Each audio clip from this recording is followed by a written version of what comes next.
বিধাননগর ৩৫ নম্বর ওয়ার্ডে হয়ে গেল রক্তদান শিবির এবং কৃতি ছাত্রীদের সম্বর্ধনা প্রদর্শন। উদ্যোক্তা পৌরপিতা পার্থ ভার্মা। এই অনুষ্ঠানে উপস্থিত ছিলেন সৌগত রায়, দেবরাজ চট্টোপাধ্যায়, কৃষ্ণা চক্রবর্তী এবং উপস্থিত ছিলেন আরও বিশিষ্ট ব্যক্তিরা। এই অনুষ্ঠানে প্রায় ১৫০ অধিক মানুষ রক্তদাতার রক্তদান করল এবং সেই সাথে একাদশ দ্বাদশ শ্রেণীর ছাত্রছাত্রীদের তুলে দেওয়া হলো তাদের সম্বর্ধনা। দেখতে থাকুন পার্থ ভার্মা থেকে শুরু করে সৌগত রায় ঠিক কী জানাচ্ছেন এই রক্তদান এবং কৃতি ছাত্রীদের সম্বর্ধনা অনুষ্ঠানে।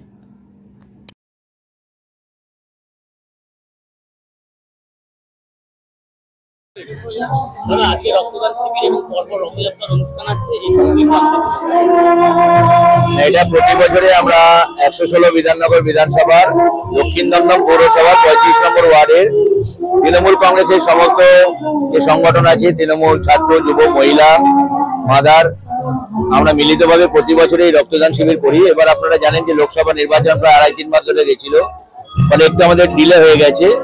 তো আজকে আমরা সকালে এই রক্তদান শিবির আমরা করছি এবং সন্ধ্যেবেলা এখান থেকে আমাদের অঞ্চলের ছোট ছোট বাচ্চাদের, আপনারা জানেন আগামীকাল হচ্ছে রথযাত্রা আছে, এই বাচ্চাদের রথ এবং ঠাকুর দেওয়া হবে এবং গতকাল সন্ধ্যেবেলা তারা সেই রথগুলোকে সাজিয়ে এনে আমাদের এখানে চালাবে। একটা কম্পিটিশন মতো বাচ্চাদের হয়, যদি উপহার সবার জন্যই থাকে যারাই পার্টিসিপেট করে, এটা আছে। এবং আজকে রক্তদান শিবিরের সঙ্গে সঙ্গে এবছর যারা মাধ্যমিক, উচ্চ মাধ্যমিক, সিবিএসই, আইসিএসই, আইএসসি বোর্ডে যারা উত্তীর্ণ হয়েছে আমার ওয়ার্ডে, তাদেরকে আমরা সম্বর্ধিত করব। এই অনুষ্ঠানগুলো আছে আমাদের এই সমস্ত কাজে, যার উৎসাহ, উদ্দীপনা, প্রেরণা আমাদের মাথায় সবসময় থাকে। নিশ্চিতভাবে তিনি দলীয় নেত্রী মমতা বন্দ্যোপাধ্যায়, আমাদের নেতা অভিষেক বন্দ্যোপাধ্যায় আছেন, কিন্তু আমাদের রাজনৈতিক অভিভাবক, তার হাত ধরে আমাদের এই পথ চলা বাংলার মাননীয় মন্ত্রী সুজিত বসু, তার অনুপ্রেরণা এবং আশীর্বাদে প্রতি বছরই আমরা এই অনুষ্ঠান করি। আজকে মানে এই রক্তদান শিবিরটা করছি। আমরা ১৫০ জনের রেখেছি টার্গেট এবং সেখানে সেন্ট্রাল ব্লাড ব্যাংক আমাদের রক্ত নিচ্ছে।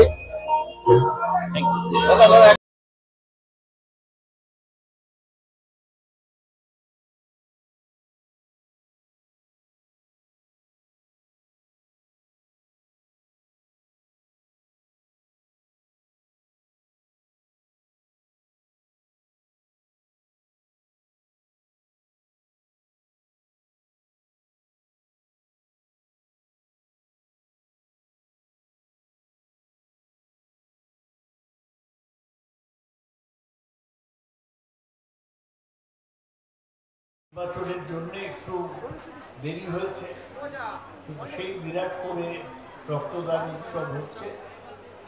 আমি এই উদ্যোগের জন্য পার্থ ভার্মাকে ধন্যবাদ জানাচ্ছি। এখানে মঞ্চে আছেন